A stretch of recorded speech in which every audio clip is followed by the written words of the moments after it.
Joining us here at SNW Gallery. We are delighted to have Kim Taggart here to do a demo of her graphite techniques. If you've seen those in the gallery, they are really amazing. I guess we're gonna learn how you do that, Kim. Yep. So Kim is a Kansas native, and she is a K-State grad, and she currently lives in my hometown, Emporia, Kansas.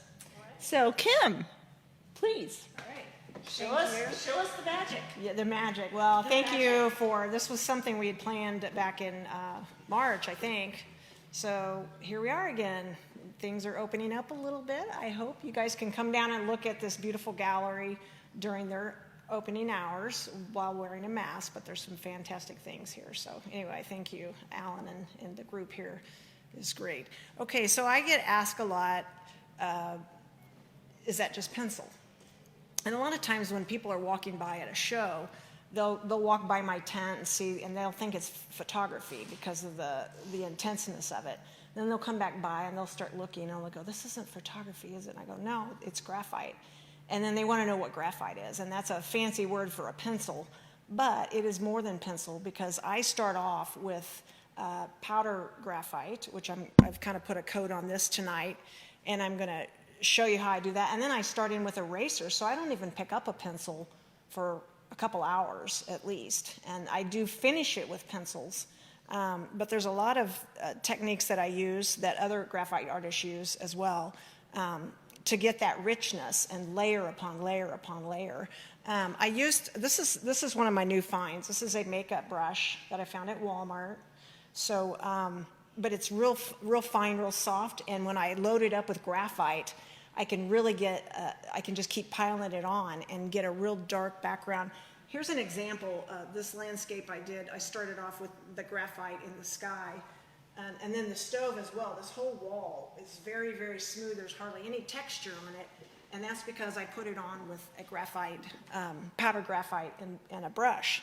I have various sizes of brushes. Sometimes I have to do some little details, so I have this little bitty makeup brush that I don't know what I would do with makeup with this, but I know what I'm going to do with graphite with that. And then a little bit bigger. Then I have, so I just have various sizes. I also put on my color graphite when I'm working in color with these brushes as well. So I have to keep the families separate because I don't want to mix my black graphite brush with my red graphite brush. So anyway, and then I use erasers. I use a variety of erasers. I like the Staedtler Mars white. It seems to, it's my first step. I also have a little small pencil eraser to get some fine tuning. And then the kneaded erasers. And this is like, this eraser is it's like a seasoned pan. When you first get these, they're real soft, and they can do some great things, but when you get it a few years old, it gets harder and harder, but that's almost the perfect thing sometimes to lift off some graphite. So I don't ever want to lose my well-seasoned pan right here. I know it looks like trash when it falls on the floor, but yeah, I've had to search for this. I actually accidentally left it at a class one time, and then I got home and I went, "What did I do? I left my seasoned pan." So the next time I went, I gave them a brand new one, and I found it. I got it back, so that's awesome. Anyway, so I'm going to start off by putting a little. I have a drawing drawn on. I use Strathmore paper, Strathmore 500 series paper. I've tested dozens of papers, and with my technique of really scrubbing it first and then going and lifting it off with erasers, I find that Strathmore paper, it holds up. A lot of larger papers I've used are printmaking papers, which are great paper, have a lot of great tooth and texture to them, but they're softer, so I can't lift my paper off to almost white. It kind of, it absorbs that, the graphite, it hangs onto it, and it doesn't let me lift it off. So, and I need the ability to lift it off. So that's my paper. Those are some of my tools. I didn't bring my whole thing of graphite because I have actually spilled this on my carpeting at home. But fortunately, my carpeting's gray, so I think I got it cleaned up, but I don't really know. Anyway, I would recommend gray carpeting if you're going to be a graphite artist. So I'm going to load this up just a little bit, and I use just a plain old paper plate to kind of work it a little bit and get some more on here. Now, my paper, I try to not draw directly, like work my drawing out. I do that on a piece of just butcher paper. I have a whole roll of it. Because the more you erase and draw and erase, I mess up the texture of my paper. And an example of that is right here. I don't know if that was because my graphite brush had an uneven distribution of graphite in it, or maybe the oils in my hands at one time when I was drawing or cutting my paper, maybe I swiped it. So try to be very careful not to touch my paper, because the oils of your hands can cause little things. Now I'm going to blend that in. You'll never see it when I'm finished. But I'm going to put a little bit more graphite on here. Let's see, I'm going to start in about right here. These brushes allow me to get a nice dark, I go about maybe 40%, 30% gray.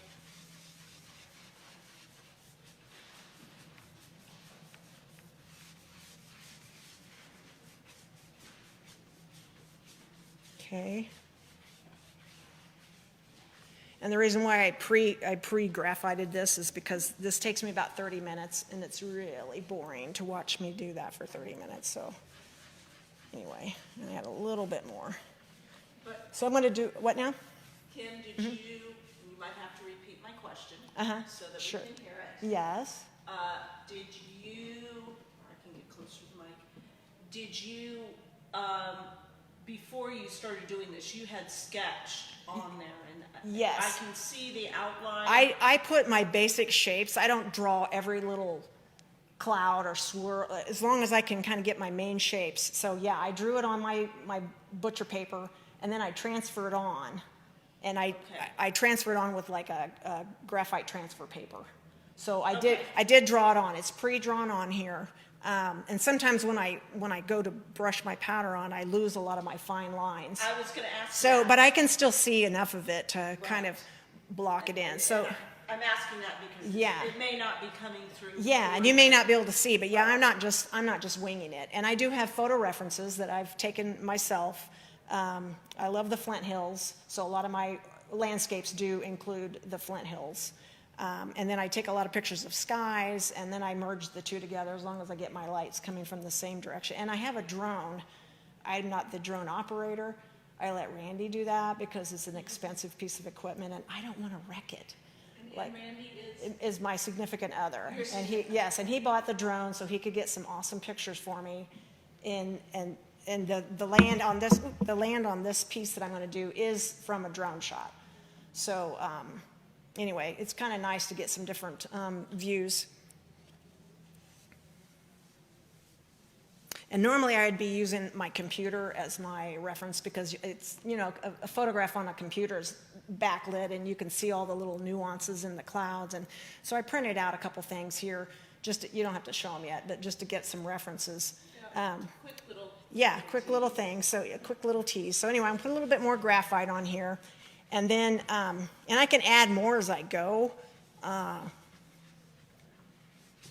then also, I will finish this whole piece up at home, but then I will use pencil, and I'll probably cover every part of the gray with pencil, but what this does is it's like a painting. You put an underpainting, and it makes it richer instead of just painting straight on a canvas. So this kind of gives my pencil a little bit richer texture underneath. So, okay, so I've put enough graphite on, I think, for now. I'm going to start off with my erasers here, and I'm going to pull this a little bit more sideways. Okay, so I'm going to start up here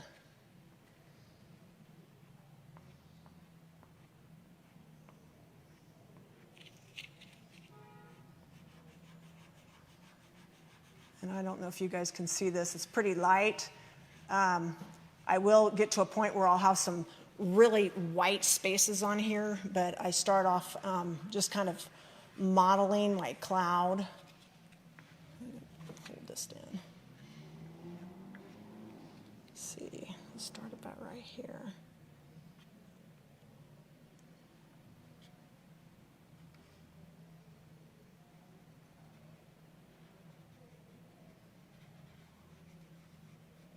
This works really good for clouds because you erase it, but you still have some of your grays underneath peeking through, just like a cloud would be. And that is actually, even on my phone, is really showing up. I can Is it? see Okay, you. good. I can see the cloud coming out. Mm-hmm, good.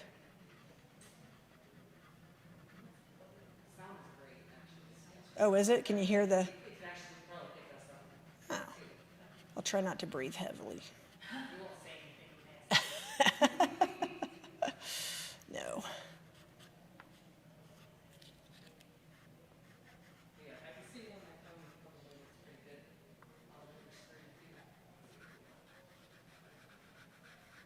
So it is a slow process. This piece will probably take me about 30 hours to finish. It's 22 by 27 and a half, and that weird size, believe it or not, fits in like a 24 by 30 frame size.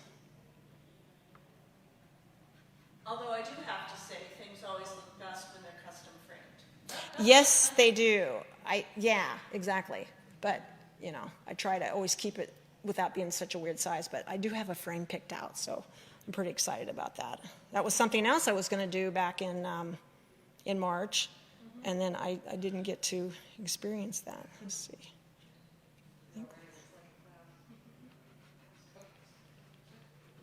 Okay. Yeah, and the thing about these white erasers is you can meander around a little bit with these and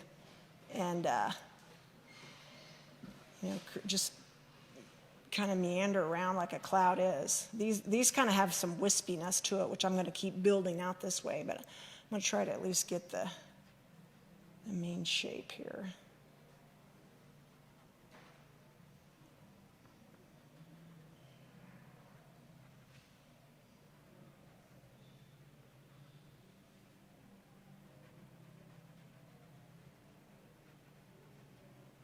All right.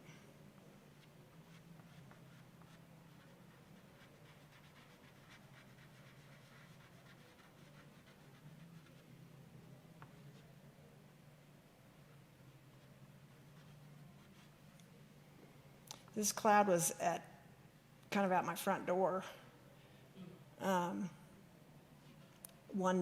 was in May. It was just this big, fantastic swoop coming across our tree belt. I didn't draw my tree belt, but.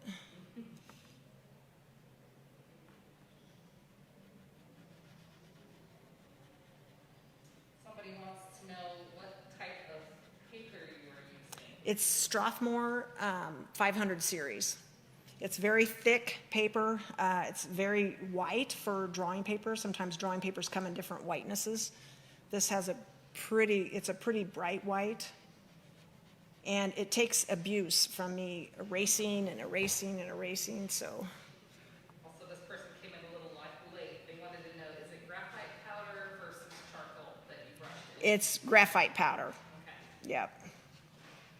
I do use occasionally some charcoal when I have something very, very rich black, but I also use, these are 9XXB pencils. I discovered them here at the K-State Union when I was bringing my youngest daughter, who's also a K-State student. She's in her senior year right now. So she was looking for her supplies, and of course, I can't resist art supplies. So I'm just walking around looking at stuff, and I go, what's this? And I'm like, 9XXB. I mean, I know an 8B is pretty dark, but I didn't know there was a 9. So this is like an X-rated pencil. And that's kind of an X-rated point you have on it, too. Yeah. Yeah, that's. Yeah, and it's thick, like it's a fat pencil, which is good when you get older and you have a little arthritis. So anyway, yeah, and so it actually gets. Yeah. Like for example, an 8B. Okay, this is what I thought was the darkest that we could get right here. See that? Oh, yeah. That's an 8. That's an 8B. And then comes this one.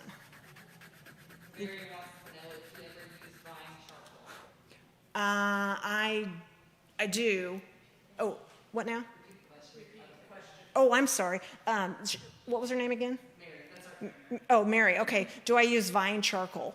I have some, I've used them on a bale of hay one time to kind of give it a little bit more texture, but I don't use a lot of charcoal.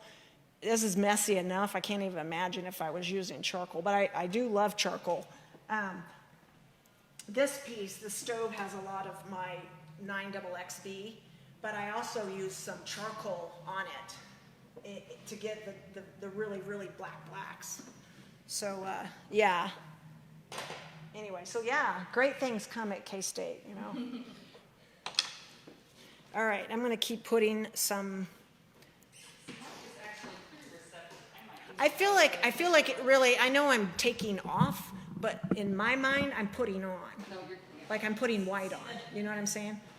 Instead of taking, I mean, I am pulling off graphite, but in my mind, I'm painting it on. I'm painting on. In a way, you're painting with the eraser. Yes, I'm putting on Yes. white. And I just checked back with Mary, she's at her computer, and that looks amazing on her screen. Oh, So, good. yeah. Well, it seemed really dark at home when I put this on. I thought, wow, that's a good rich, but your lights are so bright. So I thought, wow, it got really pale on me, but I'm glad it's showing up Oh, no, darker. sure, So, great. okay, At least good. I think it is. Yeah, all right. Sound is so good. Just wanted to get that mic out of the way a little bit. Okay. Before I hit it, because I do flail. No, it was. So see, I can drag this, and it kind of leaves those little wispy clouds, and anyway. And you know how even pieces like I did this one time, and somebody said, I see an eye in your cloud, and I just finished a flag piece, and somebody's like, I see a face behind the cloud, or behind the, and I didn't really do that. I don't really make my clouds into purposeful things, but you know, we're trained from little up to see things. But this, I really am gonna try to do something in the clouds. Something special in the clouds. Something special in the And if you cloud. don't see it, well, maybe you go to KU or something, I don't know. There's nothing wrong with that. No, nothing wrong with that. I had a lot of friends that went to KU.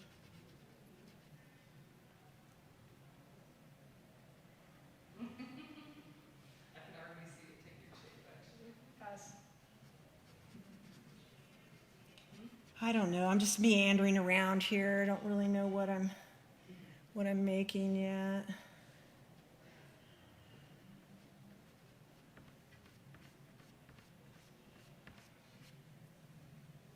And at home, I have a hydraulic stool, so it's real easy to, you know, up and down, and then I can lower this. But I didn't bring my chair. There's one more thing to.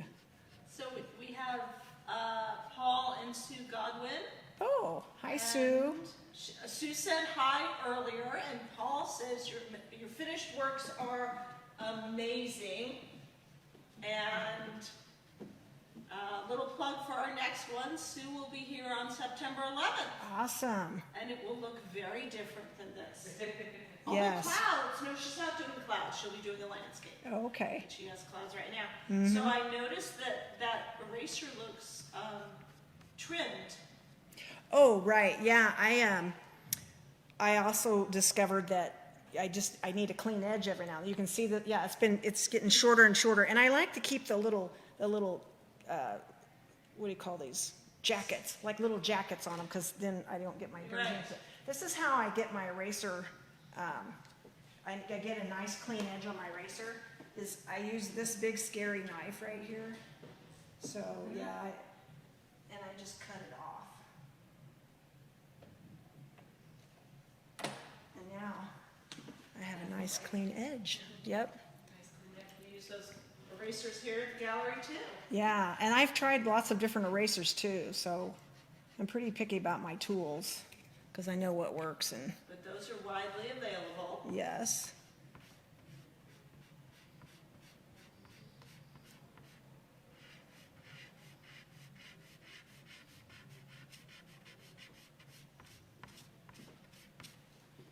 All right, let's see. I'm gonna go back up this way. Got some swirls in here.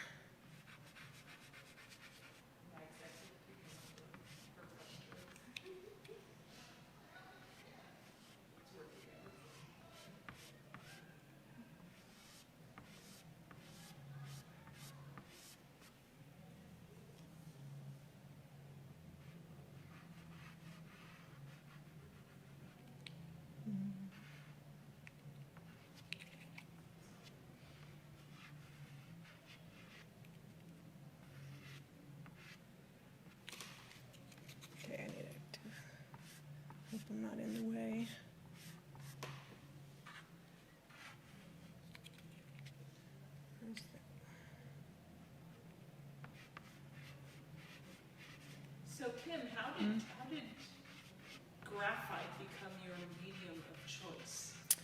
Well, that's a good question. I started art lessons when I was in third grade. My kindergartner teacher was the one that kind of told my parents that I was advanced, which I'm like, I don't know. I just drew all the time in my closet. I had a big closet back in those days. So I just drew and drew and drew, and then I went to kindergarten. I guess I never really started off with stick people. They had flesh on them, and you know, I had boobs on my women, and you know, I draw what I see, right? So as a kid, so I was a renderer. So I started art lessons in third grade from a Nazarene College in Olathe. There was a professor there, so I took private lessons. So I learned oil and charcoal, pastel. We did a lot in that. But my mom probably influenced me the most because she didn't like oil. She loved charcoal and pastels. And I did some pencil at home. I was always working with a pencil, but I would say she influenced me because I'd bring home a charcoal drawing and she just loved it. And then I'd bring home an oil and she goes, well, I don't really like that as well. So, you know, yeah. So, but I did paint with oil. And I did paint with acrylic. I did a lot of murals. I used house paint and mostly acrylic brand type paint for that. But I always enjoyed graphite in college. Did a lot of pastel. So I just thought, I started this about 4 years ago. I mean, I've been doing graphic design, and I've been illustrating and drawing and just doing whatever people wanted in all kinds of different mediums and stuff. But I finally kind of had a change in pace with my graphic design and thought, I want to get back to my art. So I just thought, gosh, I'm going to try graphite. I don't know why.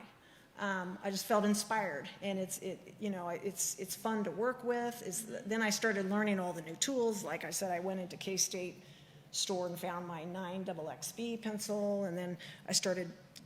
I never really used powder graphite much, and that's a pretty popular thing. I used to use chamois, and I've used the little sticks, and I use a lot of brushes now. So I've just developed this in the last 4 years, and it seems to be favored as far as, or not favorable with people because it's different. I mean, they walk into a gallery and they see a lot of, and I do a lot of landscapes. You don't see a lot of graphite landscapes.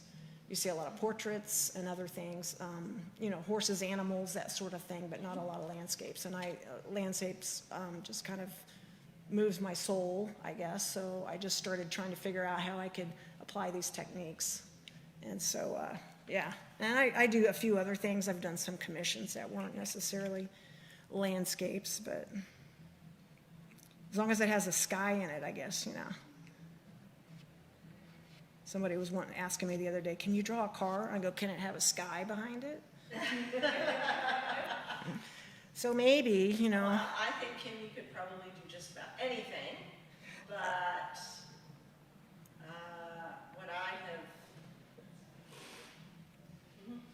what I have learned in the few short years I've been doing this is it's always best to have the artists inspired, and they should do what they love. Right. And I wanted to pick a lane. Thank you. And it's like I know a lot of artists work in different mediums, but I found that I need to kind of make my brand, and I do have, my last name is Art Taggart. So I use that, and I actually use a stamp. I didn't bring it today because I didn't figure I'd be getting down this far, but I have 2 different sizes of stamps because I got tired of drawing this precise. So so I stamp it and it's outlined, so I can either color it in or I can color around it. So that's how I've used my that's how I produce my name on each piece. We've got a question for you. Yes. How do you train yourself not to drag your hand through the graphite, and do you clean your eraser during the process? I do, yeah. I can go like this and kind of clean it a little bit. I can cut it off as well. Well, right when I'm using this, I don't feel like I have to put my hand on it. When I start using my pencils, I always put a piece of paper on it because I do. Yeah. And when I'm finished, on all this really tiny work and stuff like that, when I get to the pencils, I use paper underneath my hand, and I change it out ever so often. And so, Nice. let's see, I think this is the, think, Kim, that's really good advice for emerging artists, that focus is important. It is, you know, get to be known for something, and not that you can't change pace down the road, but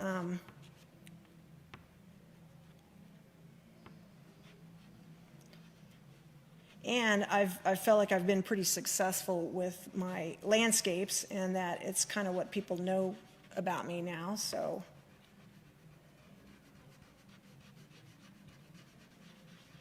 And until somebody sees, you know, just how far I take it and how many layers I put on it, they do think it's a pencil sketch. You know, I'll tell them before they see my artwork, they're like, "Oh, pencil, you do pencil?"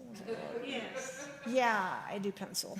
So No, you do graphite. I do graphite, exactly. Yes, Yeah. That's why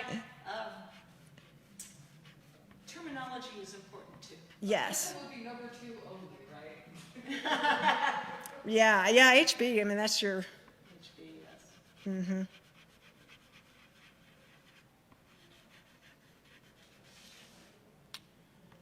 and I did my very first, color graphite now this piece has color graphite on it, but I did my first color landscape in February. And I can find the graphite chunks, art graph, but they're not powder. And I like powder.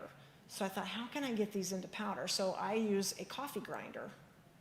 I have one for every color. So I've bought all the coffee grinders I could find. I do. In fact, I was in town the last time I was here. I stopped by Earl's Bed Bath and bought the last one. Okay, yeah. So so I ground it up, and then I have a brush set for red and a brush set for blue, and you know, then if I mix two together and make green, I have to have another brush set for green. So when you say you have a coffee grinder for every color, you mean the primary and the secondary colors? Well, so far I have just primary colors. Just primary colors. Yeah, okay. and then they can also be made liquid. So the thing is, if it's powder, it's easy to put a little powder in a little bowl of water and have like a watercolor. So it's really versatile. So I put water down. Then after that dried, I covered it with the brushes to kind of intensify it. And then I sprayed it just a touch. And then I went into it with erasers. Sprayed it with? Spray fix. Spray fix For graphite and charcoal. Although charcoal Which is very important. Yes. And then I went in and put my graphite on top of it. So yeah, so it was, and I sold it like in a month. So you need to make another one. I know. Yeah, exactly. Yeah. I will do that. All right. So Well, anyway. I think I'm talking too much, because I know that people watching are going to want to see when you pick up those pencils and start. Right. Okay. I know you're drawing with the eraser right now. Yes. You're painting with the eraser. My apologies. Yes. You're painting with the eraser. I'm going to put just a little bit more on here. That Sure.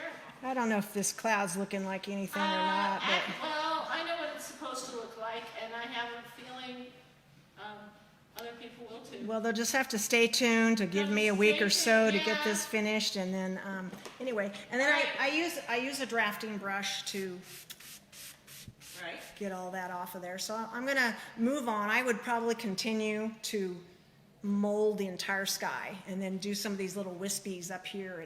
And so the sky will be really exciting. But I'm going to lift this up a little bit since I'm standing and kind of talk about how I lay in and layer my like grass, because those are completely different strokes.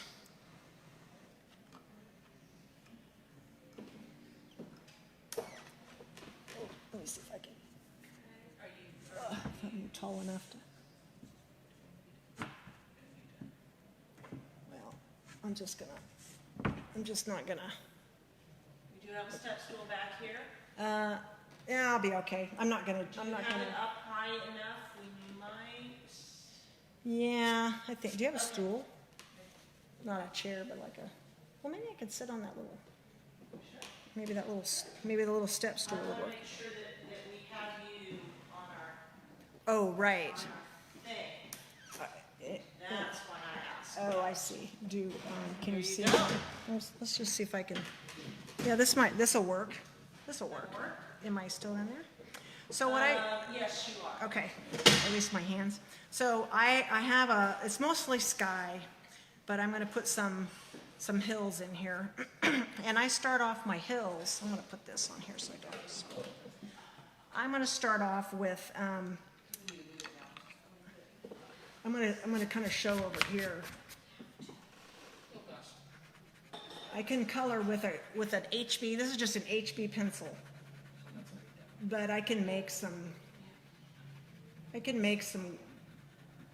grassy lines. Okay, so this is an HB pencil, and it does put down something, and then I can go over it with, let's try a 6B. And you can see that there's some resistance on that. It resists the lighter shade, so you can see there's some grassy texture in there. So I'm gonna go in here, now I'm gonna need my paper to put under my hand. Let's just start right here. Which one do I have? Let's start with this. I might actually start with this. I've got a rag that's loaded up with some graphite. I'm gonna lay that in. And my favorite time of the day to take photographs of the Flint Hills or any landscape is either early morning or late at night, because that's when all the shadows appear, right? Because Kansas is flat, not flat. Yes. So let's see, that microphone is kind of blocking that. So I'm gonna kind of just block. You were talking about that tool earlier. This is just a chamois, and it's a new one. My old one kind of started getting flaky on me, so. So you use the graphite that's already on that then? Yeah, it's been recently used, so it's kind of got enough juice on it to. Is it a natural or a synthetic?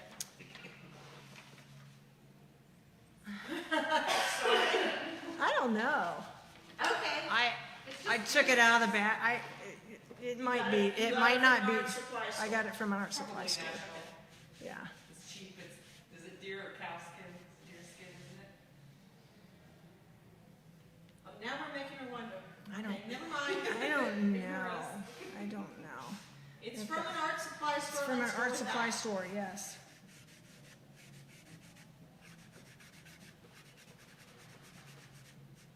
So, okay, now I kind of know what I'm doing here. Kind of got some. All right, and this again is going to take like hours and hours and hours, but. And I usually work top down, which also helps me not smear.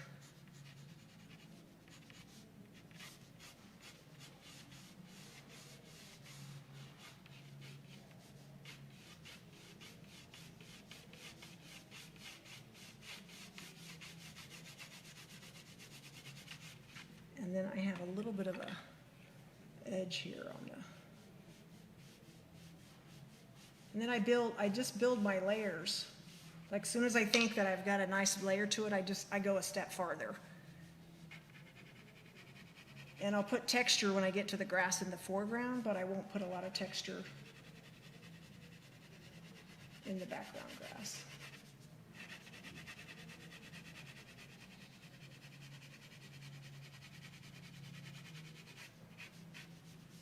And then this background, really light.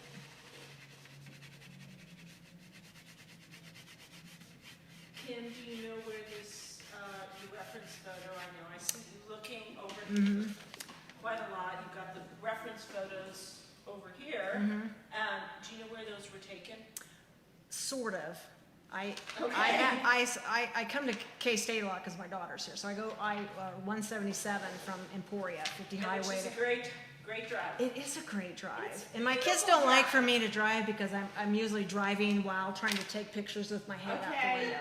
So they're like, Mom, stop, pull over. So anyway, so there's an area through there right before you get to I-70. I'm south of I-70, 15 minutes. So I Okay. think maybe Wabunsee County, but I'm not exactly sure because I found a gravel road that gets me up high. In fact, there's nothing, the cows were watching me the whole time. They were just so interested in what I was doing. So we flew up, and then because we're up at the top of a hill, we have a good signal because the drone will go 4 miles, 5 miles, but we don't like it to go that far because then you're like, where is it? But anyway, it takes great pictures. So I would say Wabunsee County.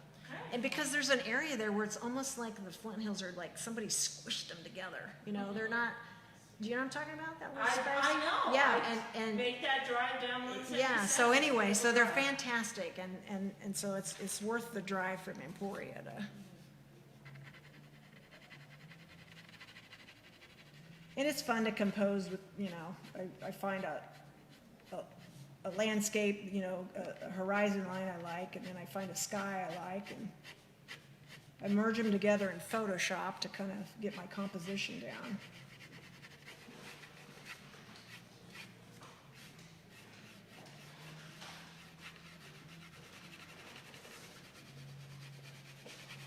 And I do spray fix everything really good so it doesn't flake on me or fall off. It usually doesn't because I scrub my paper pretty well, but Do you do that between layers or just at the very, very end? mostly just at the end, although I have worked on like this piece, the stove, when I was doing that black pipe, I stopped and sprayed that. And what I did is I just kind of masked it off with paper, so I just sprayed the part that I knew I was finished. I want that to stay because I got a lot of work to do and I had to use a lot of paper for my hands and stuff.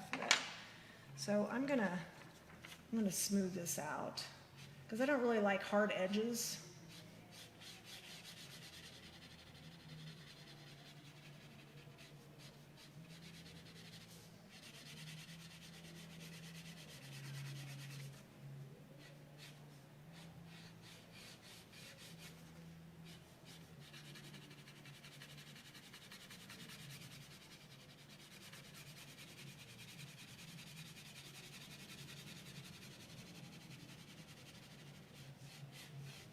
And I might have to darken that. It just depends on when I start working it and I get the background finished.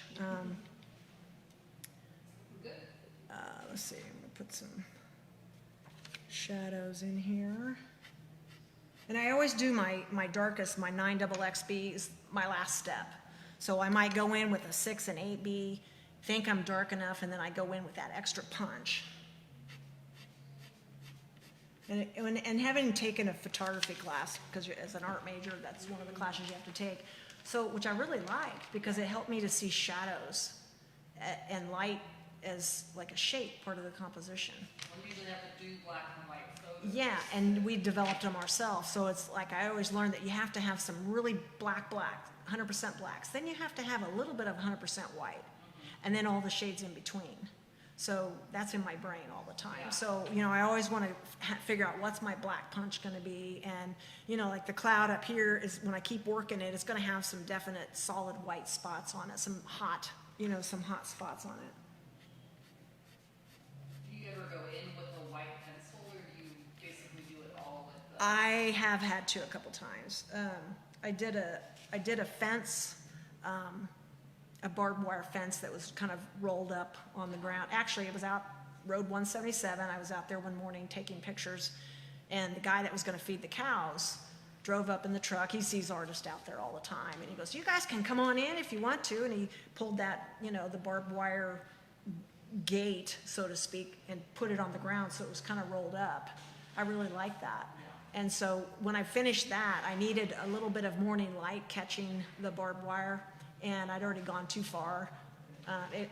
And so, yeah, I had to go in with a white pencil. But usually what I try to do, which is another technique, is like if I did a spider web one time.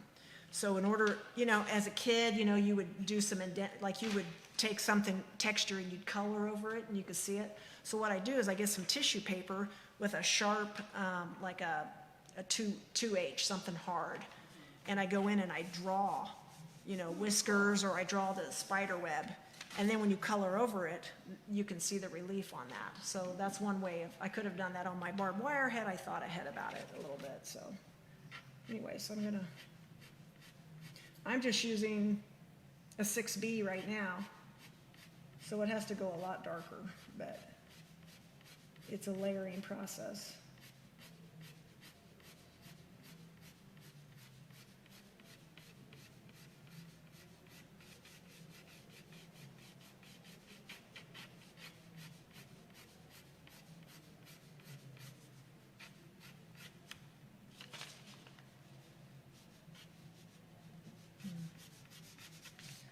Put these shadows in here. Mary wants to know if you take commissions. I do. I have a commission waiting for me right now. My neighbor has cattle, and his granddaughter loves animals. She's like a little Dr. Doolittle. She loves wolves, but she's never met an animal she doesn't love. So I'm going to draw her. She's adorable. What is she? 9 or 10. So with some of the cows, and and maybe, and she's holding a kitten in a couple pictures, but I'm going to change it into a wolf pup, since that's her favorite animal. So I'm going to kind of superimpose that in the background. So she's, in real life, she spends a lot of time with cats and cows, but in her dreamland, she would have a wolf pet. Yep.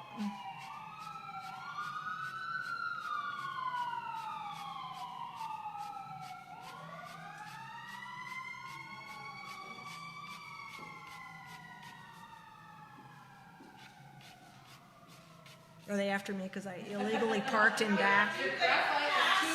It's too extreme. They went past, I don't know where they're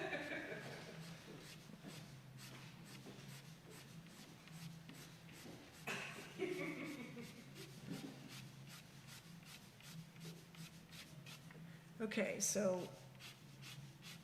just kind of marking out a little bit of this hill here has a lot of dark on it. And the sky is going to be very dark too.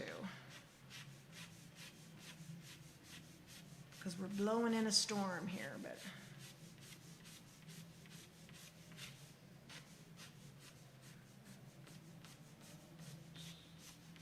Okay, and something else that's a signature of my artwork is the way I frame it. I use a float mount, which I've seen some of those in here, so Mary does a great job with that. And I always tear the edge of my paper, and I don't know why I did that, but I did some little tiny drawings from my mom and gave her back years and years ago. And she collects tea leaf dishes, so I did some little dishes for her.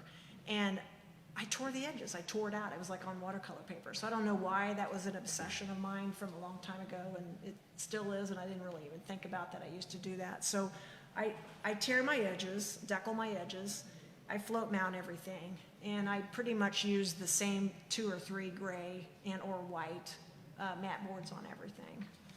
So. Well, I think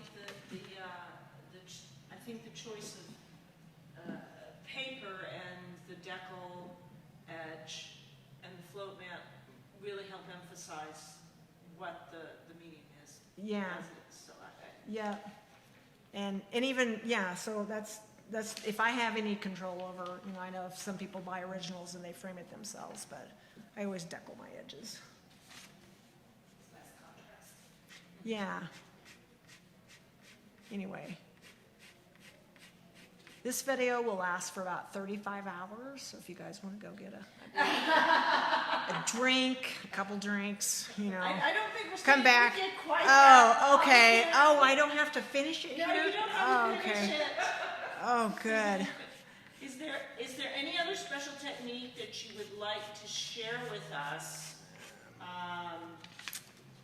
Well, I guess I can show you. It's not like, it's an electric racer, and I've burned through so many of these, and I now collect them because if the local art store in your small hometown only has one left, and you want to have 2 sometimes because you need it, because I've burned through the battery, and then I put new batteries, so I totally burned this because I did a piece where I had snow, and it was a 30 by 40, Oh, so my. that's a lot of snow. That's a lot So of I snow. killed a couple of these, but I use this electric eraser to, like all these little snowflakes in the background here were all done with, and I kind of use a piece of sandpaper to get it to a point. So I have I can get really fine electric erasers, and then when it gets dull, then I get my fat ones. So I can change the size of it because you can turn it on a piece of sandpaper and get it to a point. So anyway, and I might use this sometimes in clouds. I think I probably used it in the light source here. And it really erases it down to like white, my white paper again, so. Have you ever, 'cause you picked it up and I'm thinking it looks like a Dremel. Yeah, it sounds like one too. Sounds like a Dremel. Yeah. Have you ever gone through the paper? No, because this Okay. paper is so thick, it It's really it's isn't really, high I mean, I quality probably paper, could, yes. but, and I've erased some things and I've saved a few things that, people ask me, have you ever messed up something? It's like, well, almost, but Mm-hmm. I've been able to, save it. How Right. forgiving do you find the medium? Very, yeah. Very forgiving. Yes, yeah, very forgiving. So, and, I mean, once I go with this black pencil here, this is the no return zone usually, Incredible. but I can still, Wow. I can still See get, that? Yeah. I can still lighten an area. Okay. So I try, and which is why I build up lightly, because then if I see some changes or corrections that need to be made, I don't usually put the total black on or the charcoal until the very last stage, when I really know for sure that's, I've landed. So, because it is the last stage, I usually don't have to, but I have had to add some little highlights here and there, and probably there's some on the stove that, probably the handle, that little wiry handle, Yeah, I that's probably had to, electric eraser that, so. Anyway, so as you can see, if I was working this normally, I would not be at the pencil stage yet. I'd still be molding this entire sky, and then I'd step back and look at it, and then I would go in with pencils and start coloring around all that. So Okay. that's probably a 25-hour sky. Wow. And then I'll move down to here, and this, I could probably get this done in a day. I get down to the last 6 inches of it, so, yeah, and then I'll do some grass textures as I get closer to the foreground. So, anyway, what do you think? I think it looks great. I can see, yes. Can- Paul Godwin says, glad Willie decided to show up. It's Wilhelmina. Oh, let me Oh, talk it's- about that. Oh, okay, Yeah, it's Wilhelmina. yeah, it's All Wilhelmina, right. yes, because But inclusivity is important. yes, well, hurricanes are named, they used to be named after women. They used to be. Right, now I know we're doing men Yeah, we're names, but being hey, inclusive. I am not there yet. I wanted to name my landscapes and my skies after women. So that's my new thing. So this is Sky Cherie, and this is gonna be Sky Wilhelmina. Okay. So, So anyway, there we go. so there you go, yeah, All right. yep. So anything else you would like to share with us? Well, I told you my little secret about my name, about my little, I Yes, should have you brought my did. stamp. I felt like I was moving my studio here, Well, you sort did of, but, kind of, and but we it, so appreciate but you it. know what? I'm glad it fit in my Camry. Because I didn't really try to put it in anything before. I just thought, well, let's hope it works. And I fit in the front seat like a baby, kind of just, So I think people might be interested to see the face of your Chinette plate here. Oh, yeah, well, So what? I use paper plates because I can throw them away. Okay. I don't always use Chinette. My mother sent home some stuff, and I thought, these Okay, will work. okay. So normally I get the cheap stuff. I Do don't you use normally it. use that much? Yeah, I do. I do. Or more than that, or less I than use that? more than this More than usually. that. I mean, I sometimes figured, this whole tray is. I have to get the sweeper out and Okay. But and on the stove, that was one of those that I just layered this thing on. I have a whole jar of this at home, but I usually put it in the tin. But this just kind of helps me get my bristles even, so I don't end up with those like little streaky things. So anyway, which I'll hide. But Yes. yeah, so that's what I use the paper plates for, and then I can just throw them away. have to clean anything. Any other tools you'd like to share with us? I see a collection here. You Oh. have, I can be an extra pair of Right. hands. Well, this is a tiny little makeup brush, but it's good for small areas. Right. Or I if, know or if I. you showed us that oh, I did? earlier, and I'm Okay. just seeing a whole selection here. You have kind of a, Yeah, these were my first makeup brushes, and they're kind of soft, but they don't go as dark. And then I found this, which is real dense. You can see how dense it is. So this thing, when it loads up, can really pile on the graphite. So anyway, now, if I go too far, it's harder to take off the sure. eraser. But if I go to about 40-50% shade of, Okay. value, I can usually get the eraser off on this paper. And you have a rather massive Pencil sharpener? pencil sharpener. Yeah, over there. I would love to say that I really studied and researched that. And the thing is, I have these fat pencils. So this actually fits. And it gets me to a nice sharp. And then also it does my, where's my 9XXB is a little fatter than that. And it gives me a nice, and then I can use it for normal size pencils too. But I basically needed a pencil sharpener, and I walked into the only store in Emporia that sells office supplies, and they had one pencil sharpener. So I bought it, and it worked. And I'm really glad because I didn't have a backup plan for that. So Oh, yeah, yeah. Don't drop that. no, eraser. no, not my seasoned pan. I don't want to lose that. So anyway, There's one more question. uh-huh. What type of brush do you use for laying on the background? And, it's not a foam head, right? No. Can you see it? I don't know if you can bring that to the, it's a makeup brush. I just found it at Walmart. It came in a set. There's a smaller one and the big one. And then I couldn't find it anymore, so I found it and ordered it online. I ordered a bunch of them because I want one for every color. Right. Right. Did So- you ever clean them? No, I didn't think so. no. It's like a seasoned pan too, because now it's pretty loaded, Yes. So I can Yes. add a little bit of something, but yeah, and I would probably never get all the black graphite out of here. Okay, so where do you store everything? Do you have a colored box for everything? No, I'm kind of a messy artist, so I mean, It's okay. I have cabinets, but nothing ever finds itself back into the Yeah, cabinet. well- This is just my little travel thing. It's mostly on a drawered unit or on the floor. Oh, and now that I see this is a special kind of eraser. Yes. It is a Kohinoor. Yes, you can find that at most any craft store with art supplies. So, yeah. I don't have any other special tools here.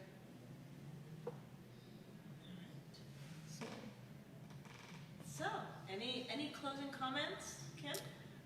Well, I hope to have this finished in a couple weeks. Right. And then I always get everything high-res scanned because it's just worth it to. Yes. There's a place in Kansas City that I go, Image Quest Photography. They can scan gigantic pieces of artwork, and he gives me a high-res TIFF or JPEG. So I have it recorded because it's hard to take pictures of art when you have to put glass and or glazing on. Oh, you only need to talk to Amy Yeah, about that one. yeah, Yes, and I yes. use plexiglass or glass depending on if I have to ship it. So, anyway, I always get a recorded, image of it. So when I get that done, I'll send it to you guys, and you can, We will show have the what we- original. you will have the original here. And Yes. I know that you do, what do you call them, are they limited edition? Limited edition prints. And I'm how- not sure if we're gonna be able to do that on this one. I'll have to look into that. We'll have to. Yeah. Yeah, yes. Yes. Yeah. We don't want to run Wilhelmina. afoul of anyone. Yes, we do not want to run afoul of anybody. So, anyway, Well, we'll just have to yeah. see how. Does she use a what? Blending stuff. I do have those, yeah. A blending stump. Yes, well, I have various sizes of these, and I use these to soften edges. Okay. Probably, I'll use it in here, like if I go back into an area, there's some little modeling going on in here that's darker, so I probably will eventually use this. I use it to soften edges so that I don't have a, like, it's like when your eye looks at something, you don't really see a sharp edge. You think you do, but it's really kind of a soft edge. So I softened the edge, which also gives it kind of that photographic look. So anyway, yes, I do have stumps. Okay. All right. Thank you, Kim. Yeah. We're excited to see the final product. Me too. I always love that day when it gets here. Yes, yes. When I When get we lost get in- to unwrap it, we love days when artists deliver because it's like, oh wow. And I'll have to make the long trek down Road 177 Down to bring it back. 177. But for you guys, I'll do that. Thank you. So appreciate that. Kim, thank you for being here with us this Thanks, I evening. appreciate you And, inviting me. please check out the rest of Kim's work on our website. Yes. And we look forward to the final product. Yep, me too. All right. Thank you so much. Thank you.